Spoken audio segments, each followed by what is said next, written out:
I have no idea whether this is going to go. I think this is part 2 by now, to be honest. New gasket, you must use one of these. Can't reuse the old one. You've seen the state of the old one. And, oh yes, we have a new one of these. Looks lovely when they look brand new. And the standard ones come with a very small flexi. But there you go, lovely. Smells horrible. Does it smell? Yeah. Interesting. Right, let's get it on. I'll just show you the size difference in the flexis. So, that's the original. This is the aftermarket one. This is one I've got fitted to mine. It's a BM. Okay. Look at the size. Now obviously you've got to use bolts and washers that come in the kit. A bolt and nut that come in the kit, but these are welded, which you have to cut off, which I have done. But look at the size of the flexis. That's the aftermarket, that's the original. Now I've got to be honest with you, the only difference I've noticed is a little tiny bit more noise when you put in the steering on full lock. But I have no reason to say that these are rubbish. If you want an original one with the size of this flexi, you're looking at a few £100. Yeah, and it's not worth the cost. They fit perfectly fine.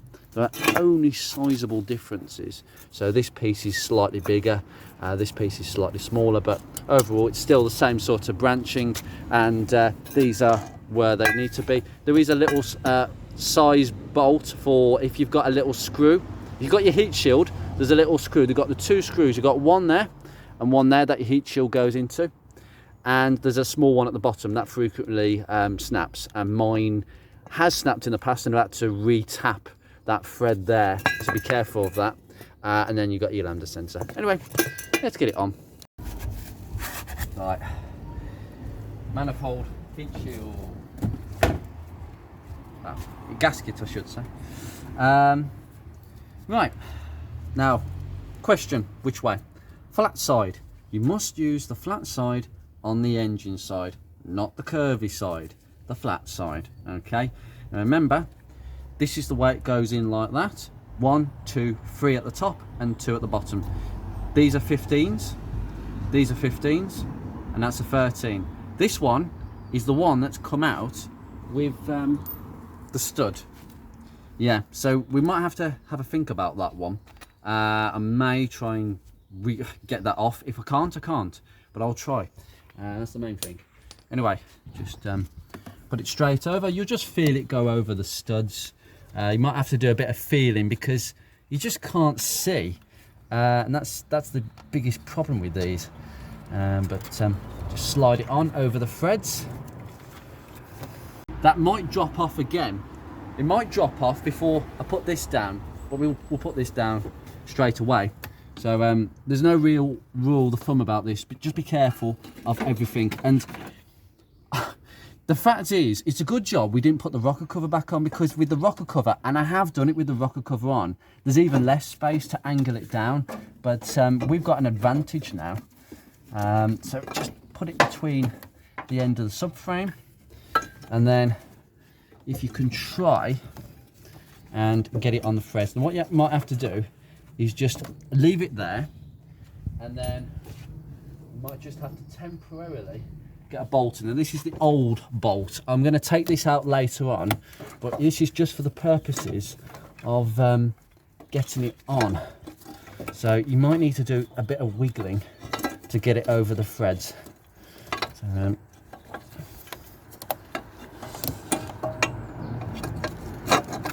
okay, that's gone. It's gone on. Right, now you get your top bolt in and just screw that in. Okay, that will get the manifold nicely seated perfectly. Right, lovely. Now we're going to go for the kit. Is it in the car? The kit of nuts. Right, hold on a second. Right, now this kit will come with everything. What we need is, we have got washers here. Now, you don't necessarily need the washers. I've got to be honest with you, I've never actually needed the washers, but you can use them. So I will use them for this method. So just put a couple of 15s on as you can, and just wind them onto the thread. And then It's not for the seal underneath, is it? It could be. I'll work out what's what in a second, but obviously just put the hardware on that you actually know where it goes, to be honest. But you'll feel where the studs are, so we're putting it on the second stud. Just tighten that back in. Now this middle bolt that I've just put in, it's actually gone tight. What the heck? That's weird. Just get my 13mm socket and just break that off. There we go. Whew. I don't know why that's gone tight again. Just goes to show. That was only to get it seated in, but if there's a new bolt that comes with the kit, use the bolt, guys. So that one's out, and that's the which is the new one. We've got 2 bolts, a third one. Now, this is the thing you need to be aware of. This bolt is the tiny one that goes at the bottom of your heat shield. If you've got the heat shield still, now we won't be using this because we haven't got this one. This one is what goes at the end. Actually, I might be wrong about that. No, sorry. That one goes at the end, that tiny one. And these 2 are the top 2 that go at the top of the heat shield. We will not be using these today. But it looks like in the kit, this is the original 13 and it's replaced with a 15. So that makes sense. I don't know why Ford had 15mm nuts and then one 13mm. So we'll put the 15 in. So it just goes in the center and just wiggle it nicely in. Lovely. Well, at least I don't have to keep using different spanner sizes. That's ideal. Lovely. Technique: if your nut is stuck on the stud and it's not attached to the car, obviously, locking pliers on the actual, not on the thread. We've actually got a flat, and then just break a bar and wind it off. There you go. Look how rusty that thread is. There we go. And it will just come straight off, wind it off, done. We can now put that bolt in the bin and use a new one. Right, I've just put the nut back on this and try and thread it all the way back in, but it's kind of guesswork. It might be a bit of a faff actually, so what you need is 2 hands to put your hands round the actual branch of the manifold. But really sorry I can't show you this, but the truth is this is actually real life, because you can't see beyond this unless you've got a head the size, you know, I don't know, what's a good metaphor? You need a really small head to fit between here. Right, I'm going to wind that in now. Oh, I've just twisted it in a little bit. Now I'll get my socket and wind that in the rest of the way. Okay, 15 at the ready. Now there is a torque setting for all of this, and the truth is all these nuts just need to be done up tight, and you have to keep going round all 5 to make sure that they're all pretty damn tight. And once they get to a point where they're just biting and you're not turning anymore, that's it, stop right there, because you're just going to basically shear a thread, and you don't really want that.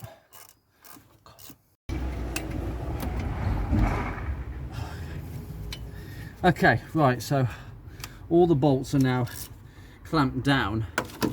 A bit of an issue here. The nuts that I've just put on, they're not 15 nuts, they're 14s, until I found out that my 15 was slipping on them when I was actually finally just doing that last tighten up. They're 14s, so that confused me even more. The center bolt, there's 2 of us that go in the flange. These 2 are for the flange. That center bolt is a 17, ridiculous sizes. So be aware if you buy a kit like this, and a lot of Mark 1 owners have bought this kit, just be aware about the size changes. But that manifold is now bolted. Just need to stick the lambda sensor in. Okay, now twisting this back in, the wire will want to sort of twist back on itself, but We can sort that out at a later time. There we go. Yeah, that's done. That's quite tight, that is. Just make sure you go over again. Yeah, that's tight. Lovely.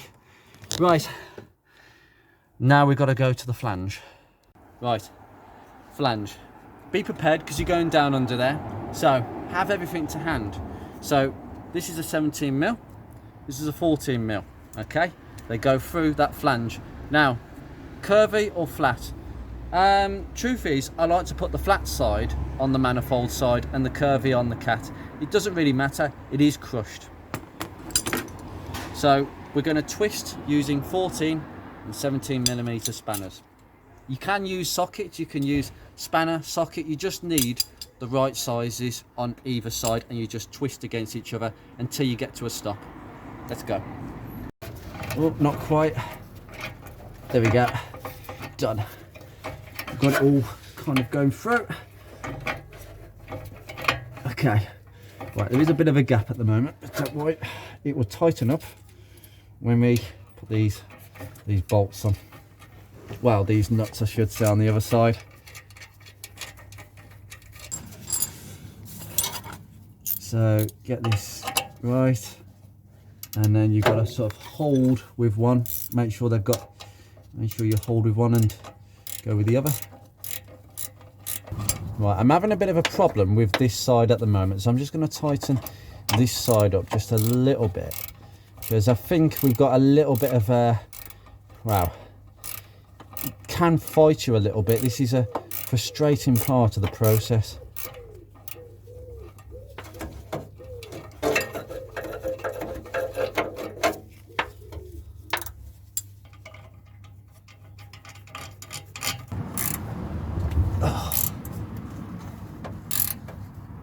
Right. Tight until it's absolutely solid but tight. There we go. Tight. No. I can't stop that. Right, that's done. And just go over to the other one. Okay, done. That is now done, butted up. Nice. One flexi, downpipe fitted. Rocker cover now. Back to the other one. Oh, right, here comes the pain in the ass. Now, we just need to layer this in as best as we can. Now, it might take a few goes actually. Have you put this back down? Yeah, you. Hold on, let's get the screwdriver. Right.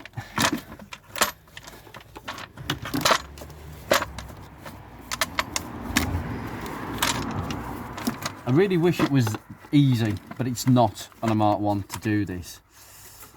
You've got to try and lift all the wiring clear so we can get in. Okay.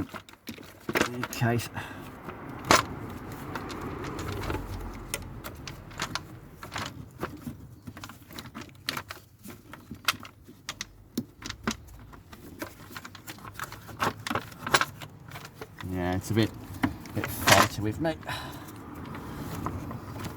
There we go, it's gone over there. There we go. God for that. We're in. What a faff. This is Mark 1 rocker covers. They should be easy, but they're not. Right, let's get everything strapped in. Right, same advice. I know there's a taut setting, but generally just go from the inside to the outside, spread the weight out. It's plastic. Just roughly, I'm just going to roughly buzz these in. Okay, buzz them in and then just nip them up. That's it. You do not want to over tighten, crush them, just nip them up.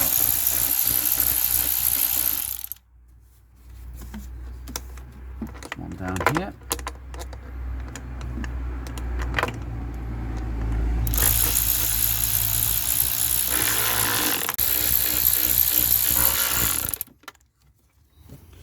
And one right in the corner by the wiring. One down there.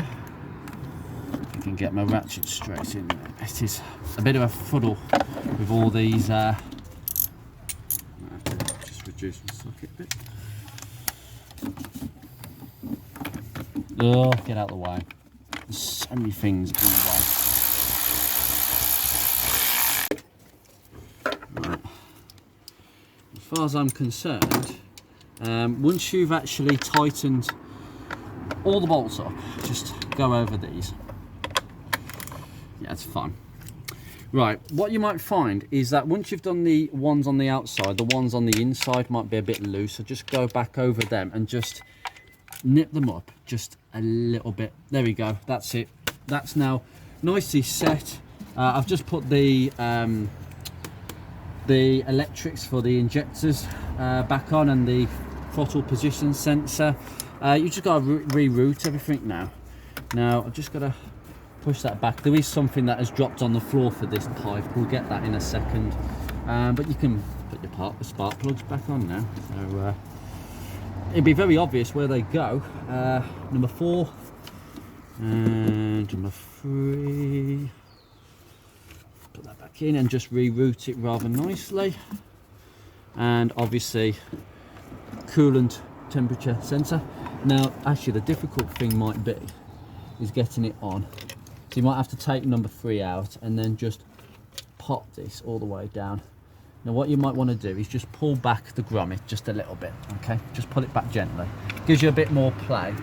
And then you can just feed it over the sensor. It might be a bit fiddly, but once you've got it on, and you can see how it goes on. Okay, so it's orientated this way. Some of them are different, but once you've got it angled in, you should be able to get it slap bang on. Right, that's on. Now obviously there's going to be no click because the clip has actually broken, and then just feed the wiring in a little bit, put the grommet down, done. Some people are missing this brown shroud, but you only need number 3 out so you can see that it's gone onto the clip, and then you just feed all these back through. Just tuck them in. These are good. These are not genuine HT leads, but actually they're okay.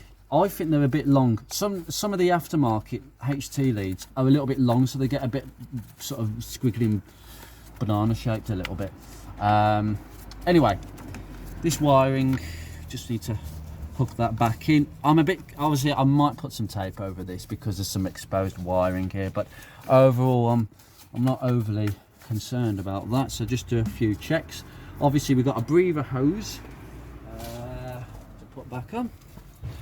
And it just goes in there and it just hooks into that. Right, good.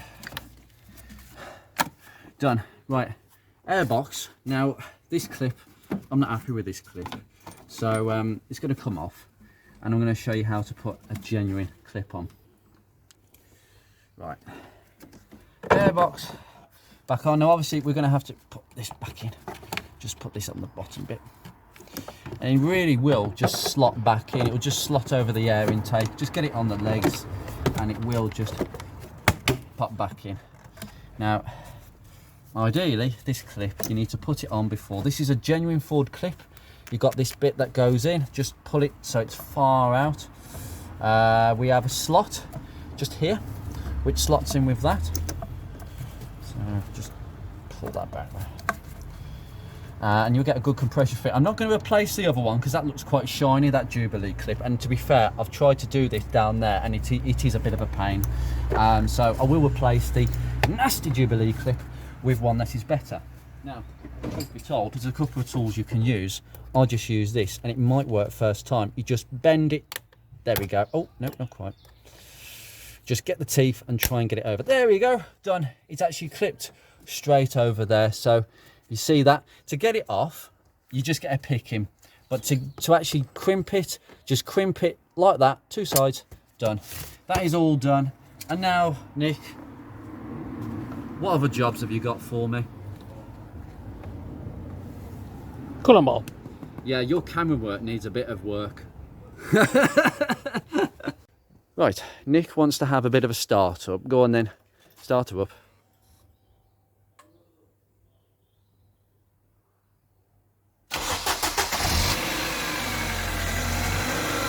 Lovely.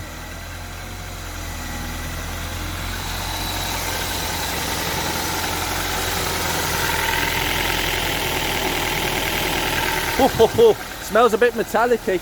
Yeah, I know. That's your diff working. It's very keen, isn't it? Okay. Not petrol.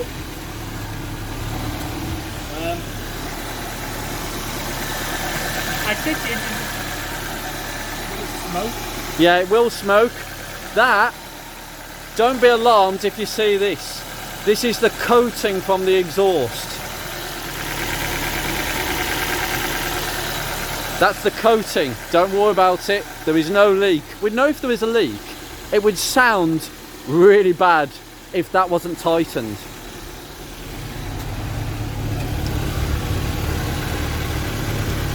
Absolutely no leaks from this side.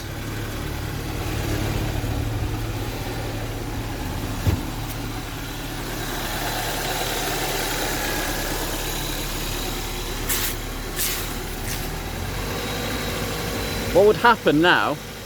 I've just held that. Oh, the other side is reluctant to move. When you hold one side, the other side should move. There we go. It's calming down already. Just burning it off. Woohoo! Yeah, it's very happy with that. You happy? I'm happy. I'm happy. Brilliant. When that clears. Well, it will clear, it's just initially. Well, before we do the coolant, wiper motor, so we have a non-functioning wiper motor. So we have to take away quite a few things. That is really interesting. I noticed this sticker and you've got the key code on it. I've never known a sticker to be placed on this piece of trim. I have to say, this is in good condition because usually they get really battered. Excuse the babies crying. It's the middle of a very busy street today. But we have some screws to take out in the meantime to distract us from the babies.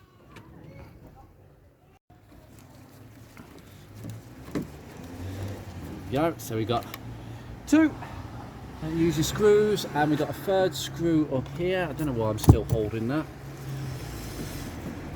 3 and 4. I have plenty of these clips that lie underneath. These clips can sometimes come out, they can sometimes fall off, but there is really no way of doing this. You've just got to pull and pull gently. They will come off the clips gently. Now my technique is to take the clips out. Don't rely on them. Okay, push them out so you've got the clips in your hand. And then this one the same. That one's actually almost coming out. Here we go. Pull from this side and then bring it this way, and then take the clips out before they drop out because you don't want to lose them. I have got replacements, but they generally get lost. And then just go around, try and peel this back. This is where you can break by the clips. They're very easy to break. You can use a pry bar or use your fingers. There's another one. Done. And as we can see, this is where your clips go that I've removed, but you've got all these tiny little clips. They can sometimes snap. These are prone to snapping, but this is good to come off in one piece. It's rather good. Now, next thing, wiper motor. We have a plug to take out.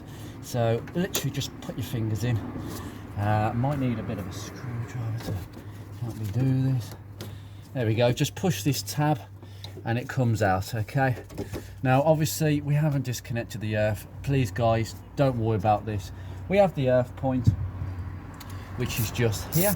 Okay, so that's one wire, and just take the earth point straight out. It might be a bit tight at first.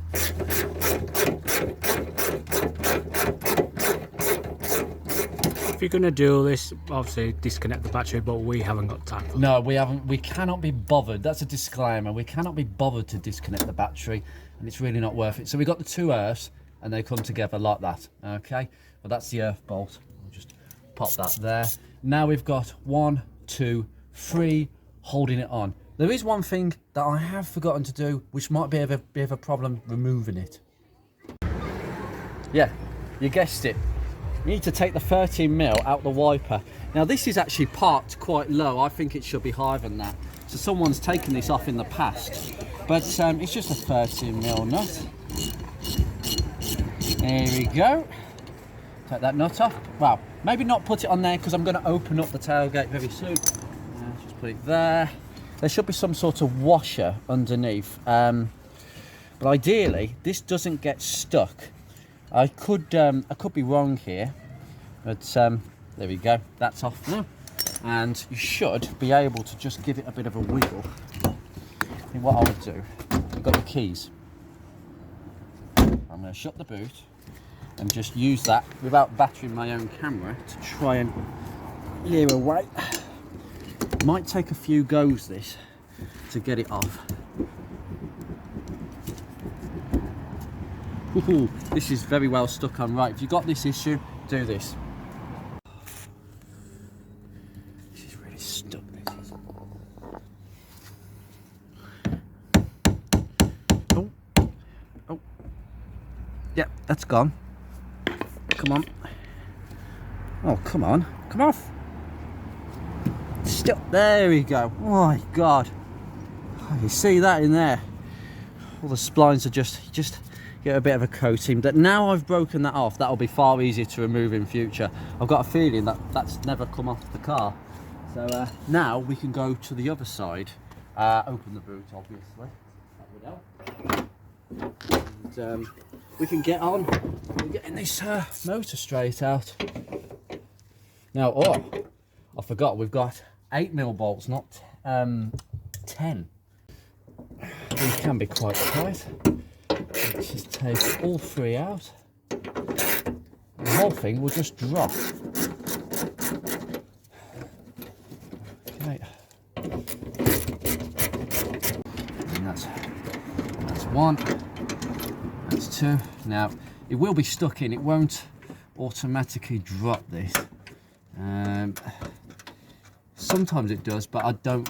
Usually they get stuck on the rubber seal on the other side. Oh, come on.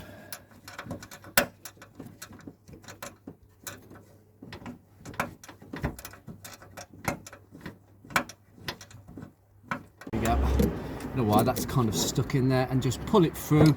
There we go. You just get a bit stuck on the shaft, but that is a non-functioning wiper motor. Yes, we're going to put it in the stuff of rubbish. New wiper motor, kindly supplied by Dave. The only thing is, we seem to be missing a bit of a rubber shroud. Wait a second. Yeah, so you're just gonna twist this off the old one. That's a weird one. Oh, this is something I didn't think I would be doing. Oh God, the aluminium corrosion in that. Yeah, it might be why the motor's actually not working. You can see something's burnt inside the commutator. That's not very good. Excuse me. And just fit this to the new one. Just slide over. You are going to need this, so you will have to swap it over.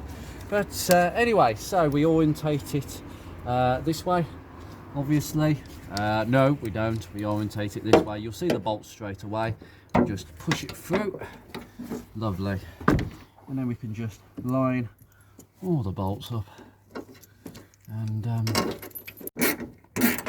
okay.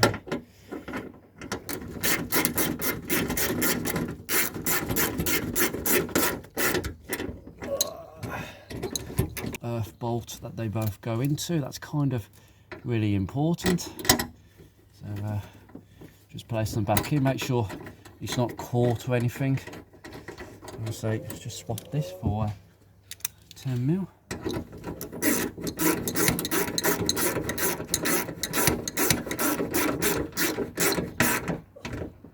Okay, that's all nicely secured in. You just put the plug back on. Lovely. Right, we need to test this now.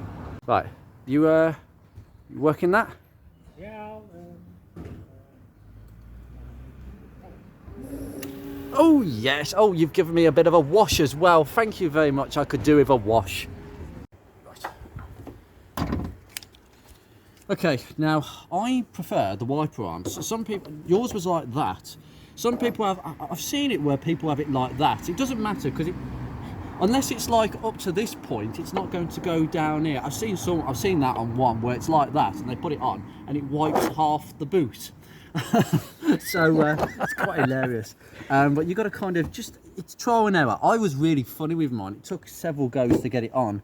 But that's roughly where it should be. It should be kind of perpendicular to the end of the boot.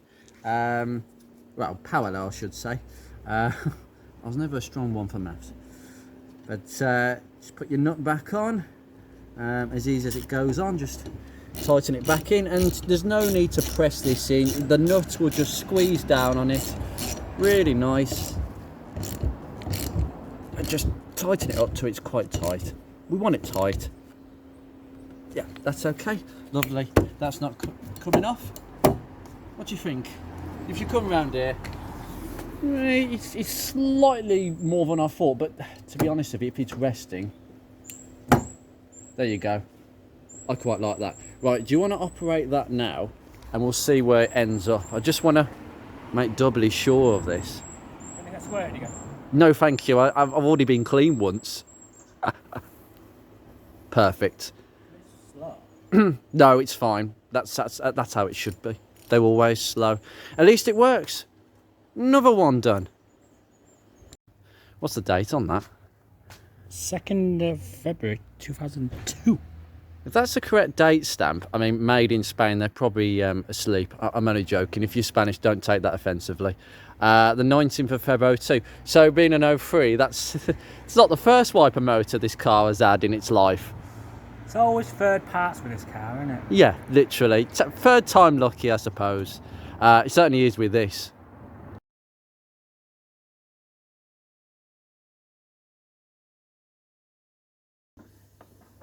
Line all the clips.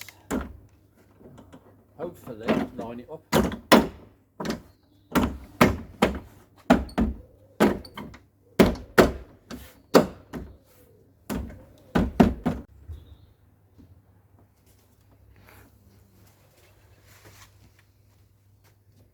I often find the boot is a brilliant workshop, don't you? Right. That's done now, all back together. Now Nick has got to move his car over here because I need to change. Well, we're going to have a look at the window regulator on that side. Go for it, buddy. Bonnet open and all. Sounds really quiet to me. That's how a Sigma should sound. No blows, no nothing.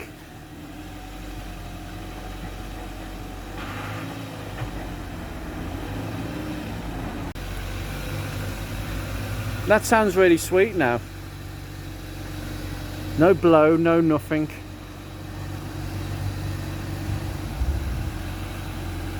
I want to test this. Fair enough.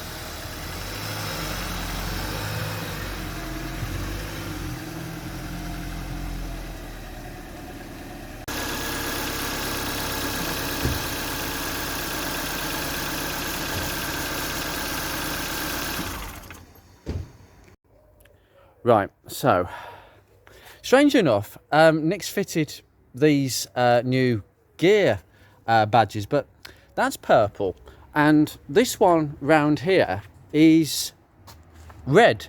I'm a bit perplexed. Can anybody explain that and which one would be correct? Do they change the colour at some point? That's really weird.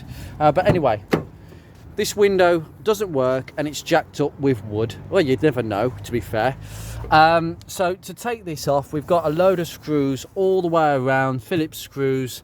We need to take that plug out, get the screw out, prise this trim panel, take the electrics out, get this handle off, 2 screws, very similar to the front door cards. Let's do it. So, let's There's no easy way of doing this. Sometimes they don't want to come out straight away. There we go. Firmly pop that there and take that out straight away.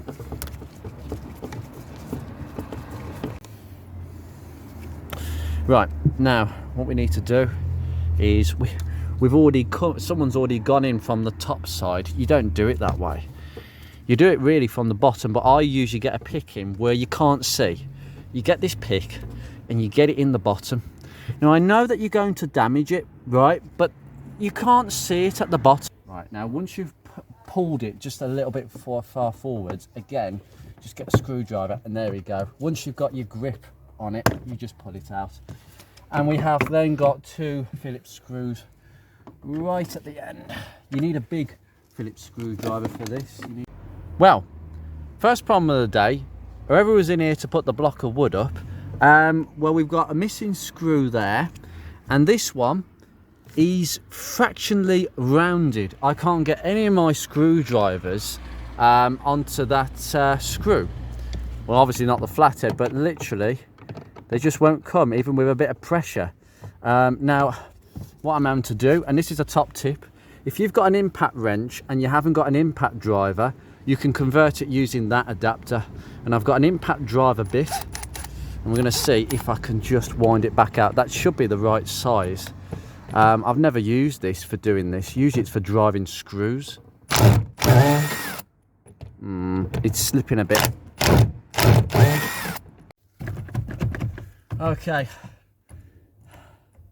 It's not magnetic. I'll try and get it out with this. Magnetic. Come on. Go. Come here. I want this screw out. I'm going to find another equivalent to that screw.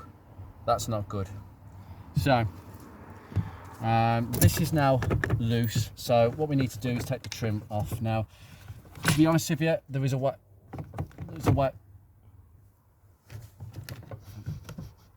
Right, we'll take the trim off. So there is a way. You've just got to move these clips. There we go. They just sort of clip into here. And why is it being disconnected? Has the cable genuinely? I don't know. Right, okay. I want to know why it's been disconnected for. Hang on. Is it worth connecting it and see if the actual window works? Yes, I would like to connect it and see if it works, because why is it not working? Okay, we'll do that. Right, ignition's on. What happens with this window? Yeah, nothing. Okay, no problem. I don't particularly like that. There wasn't even a clicking from the motor. So I've studied the fuse box in the passenger compartment, and we're going to have a look at the fuses for the global closing system. It is a Ghia model, so it will have global closing. The fuses on the left hand side are different to the right hand side. Let me just confirm that they actually work before we start delving in. Got to take the glove compartment out and remove Nick's CD collection. We've got to remove all sorts of stuff. This is where I discover what people keep in their glove compartments. There we go, including, because eventually all this is going to go everywhere. Fuses, and I find all sorts of things in people's glove compartments, but literally you need to just get it above. These bump stops need to come off. You're missing a little shock absorber for the glove box. There should be one on this. Just getting them past the rubbers. There you go. Now, number 37 and 38. 25, we need some pliers.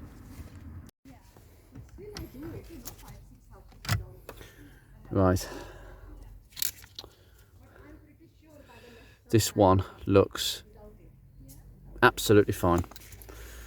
I'm just going to confirm both work absolutely fine, and then take that out, and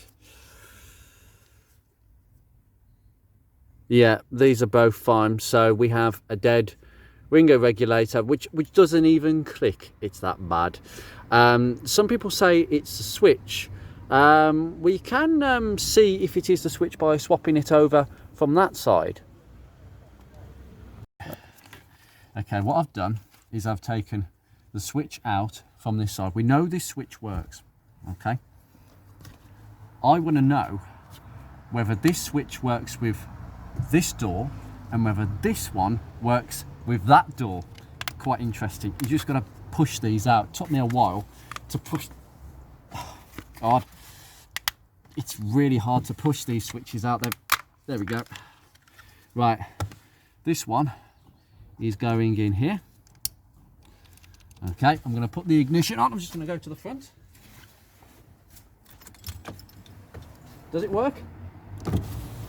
Yes, it does. Okay, so we've confirmed that that switch works. Now, that now suggests that it is definitely the motor on that side that is at fault. So we've ruled out fuses. We've gone back from fuses to the switches. Now we can take the window out and the regulator out. It's absolute rubbish. Right, we take all the screws out. Just so many around the sides. You know the score. You don't need to see this. You don't know. It could just be caught or jammed, but usually there's a sound and there's no sound. So I'm a bit suspicious, but that switch, the switch on this side works. We know that because it works on that side, and we know the fuses are good. So now it's a case of getting this up and over. There we go. Off it comes. Oh, look. There's the plank of wood. Ah, I think we might have the problem. You see this wire for the motor? Yeah, not connected, is it? Why? People. I'm connecting that back up. We're connecting. Where's that switch gone, mate? We've got so many things we're forgetting where our stuff is. Where is it? Where's... Right. Right, we found that. Honest to God. Right, no wonder we didn't hear a click. Right. Ignition. Oh dear. You hear that, guys? That sound of rustling. That's a broken cable. If you hear that sound, like rust in your door, that's a broken cable. Okay, so now we know why this was disconnected. Safety, but they disconnected the plug as well. I mean, how many things do you have to disconnect? You just take one off. You don't need that and that disconnect. Just one of them. Honest to God. Right, we've got a couple of bolts to take out. So we've got one down here. I believe that's it. We've got one up here. There's a couple of bolts, but we need to sort out this block of wood, and this is where I need two hands. Right, to change your window reg, we've got one bolt where my thumb is. We've got one bolt there, got another bolt there. For some reason the bloody plug doesn't want to come off the motor. It's the clip that's behind. It's really stiff. But you want to see this block of wood, guys. Look at that slit. Someone has cut a slit perfectly to keep the window exactly at the right height. That is engineering. That is engineering at its finest. Why bother? Wouldn't it have been easier just to change the window reg? Stingy. This is the sort of thing I've come to expect on Mark 1s. Yeah, it is, honestly. Right, let's take these out. What do you think? Well, maybe not.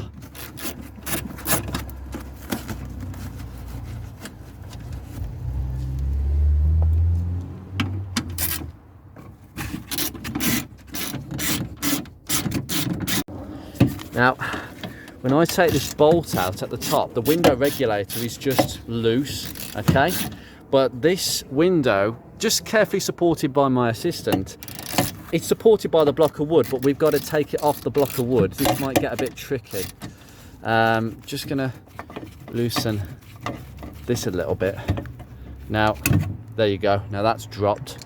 Now, the trick is, we've got to try and loosen this off a little bit. Right, I've slid the wood we've got a bit of space on that window now. Unbelievable. Souvenir. Right, is the window going to drop? Okay, can we take that window out? Because we're going to need to take that out to get the regulator out. Lower it down. Lower it down. I need to see the bolt. I couldn't quite work this out because this is very different to the front windows that I'm used to. In there, in that guide, right, is a pin. The pin is just on the other side of there. And you are going to have to get a pin punch to punch it all the way out. See, it's sticking from the other side, so the pin punch is here, and it's just starting to stick out a little bit. That's what you need to punch out. What an absolute faff. And it's come out. And then you have to tap another one, the outer one and the inner one. So you've got the outer one and the inner one. Now that window is completely free. There you go. Right, you got control of that, Nick. I'm going to take the regulator out, just twist it out, and detach the wiring. That would help. Well, I'll deal with that in a second because I haven't. I'll just get my screwdriver. Take that out. That is a bin job. Yeah, we can see the problem here. This is a common problem with these rear window regs. They just get tangled up. And yeah, I blame the fact that the runners are quite dirty and they get gummed up on the runners, and then everything gets stiff, and then the motor tries and tries, because electric motors, they don't know when to stop. They'll just keep going the more that you press the button, and then eventually something has to give. That is now in the scrap pile. We've now got another one. You simply put it in the way the old one came back out. Simple.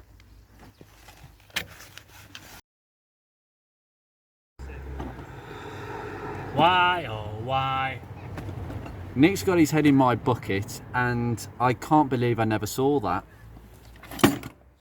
It's a completely different plug. That's a tiny plug. What is that for if it's not for global closing? I'm really confused. An electric window motor with a 2-pin plug motor. This was, yeah, I've just had to consult the manual as well. That was before.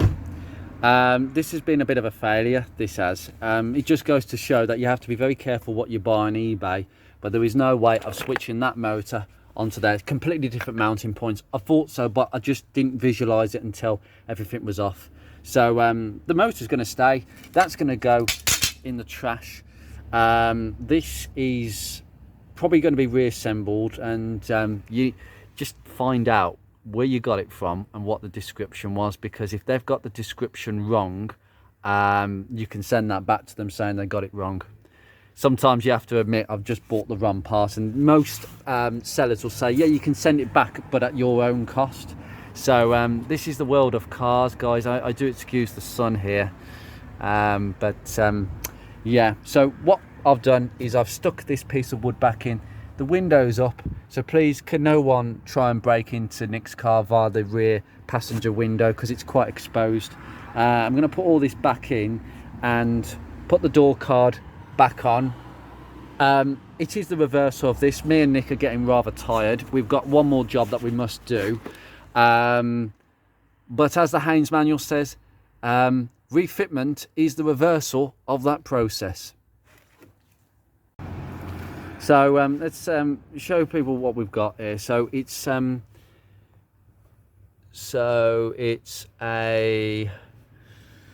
2-pin motor. Okay, so basically they've given us exactly what was required. It's I'm sure most of you would have said this already to yourselves. It's off an LX. An LX will have rear electric windows but not global closing, so just a 2-pin. This is it's an 8-pin motor.